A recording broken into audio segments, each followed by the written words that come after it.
He's been called a Leukemia Lymphoma Society hero, a Gehenna musical theater phenom whose promising career on Broadway was dramatically derailed by a cancer diagnosis, a cancer that stole his outstanding voice, bringing a message sure to get a standing ovation. And this is kind of what it sounded like for me.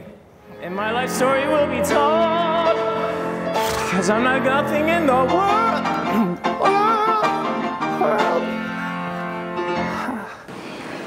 Thank you.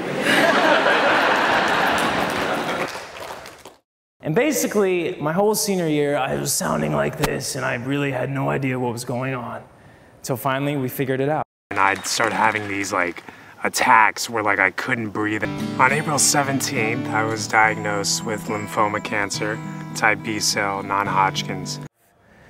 And the worst part about it was the doctors told me that I may never sing again.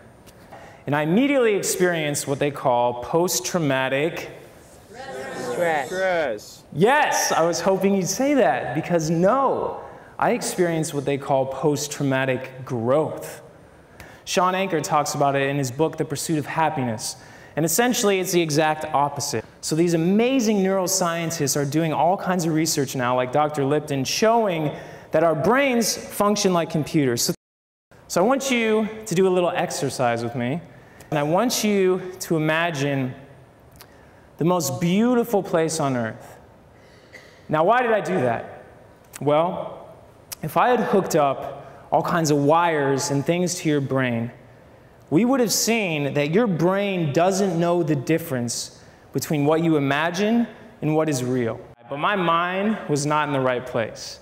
Always focus on the future. And then I'm going to sing this, and then I'm going to do that, and then what can I work on next? And then all of a sudden, boom, it exploded. The computer couldn't take it anymore. And we all have it. We all have that inner voice that's just constantly chattering all the time. You all know what I'm talking about. Michael Singer, in his book, The Untethered Soul, likes to call it the crazy roommate. In the hospital, I actually had a lot of crazy roommates. Oh, yeah? Oh, yeah, you coming to the hospital? Oh, good, I'll take care of you here then, dog. Yeah, I'm in room 305. Oh, yeah, I'll see you in 10 minutes then. Bye. Great. So what kind of roommate is living in your head? So when you start hearing that voice, I just want you to simply say one thing, and that is, I'm back. And just come back to the present world.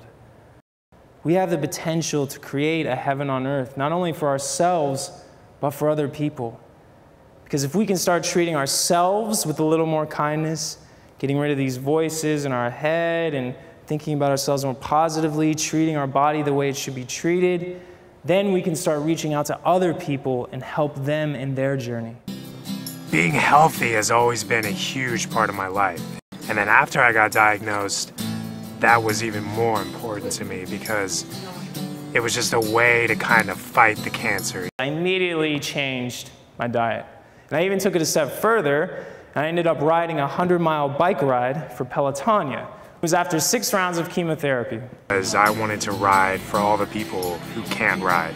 I had to ride for those people who are going through this, who have lost their lives to this.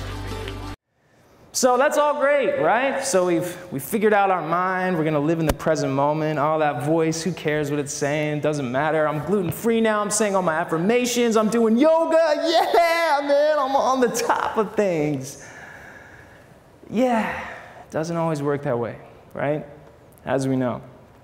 So after 6 rounds of chemotherapy, I was supposed to have radiation.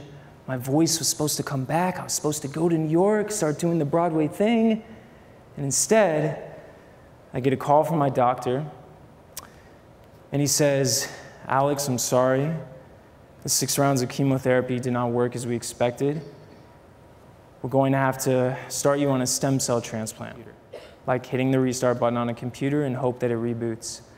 We have about a 15 to 30% chance of curing this.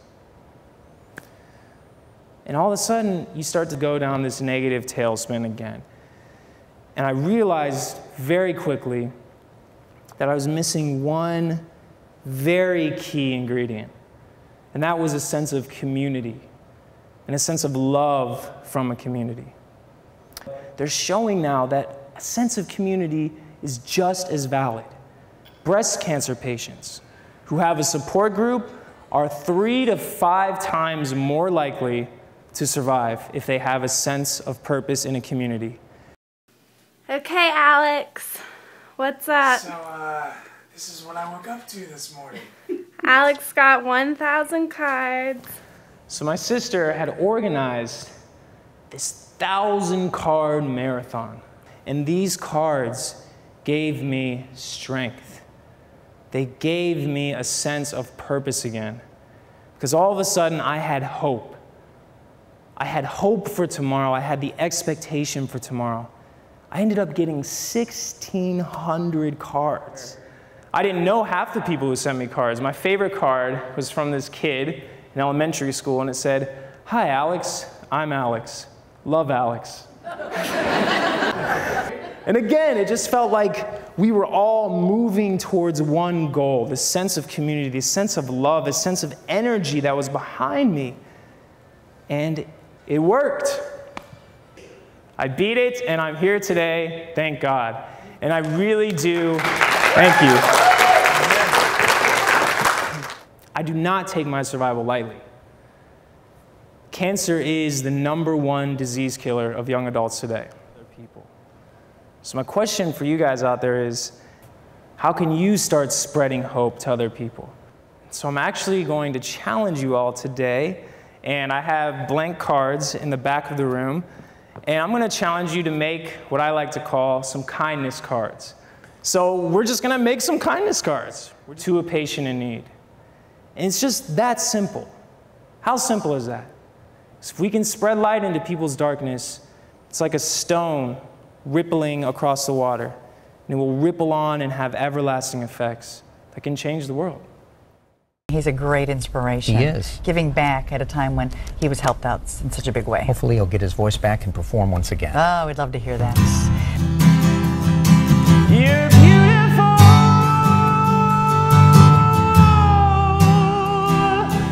We are made for so much more than all of this. You're beautiful.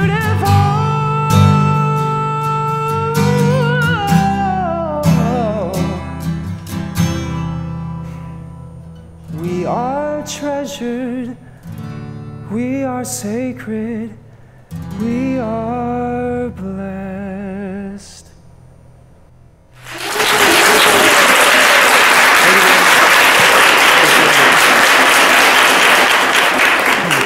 Today I challenged 350 people to write cards to a patient in need. Little did I know that one of the team members is actually going through this right now. So we're going to give all the cards to her right now, and she doesn't know it. It's going to be great. Hi. You kind of have this, right? I'm the manager of events and meetings with UnitedHealthcare. We hired Alex. He was So should we go now? Yeah. All right. So we're going. He's amazing. Today was fabulous. Thank you very much. These are all for you. No!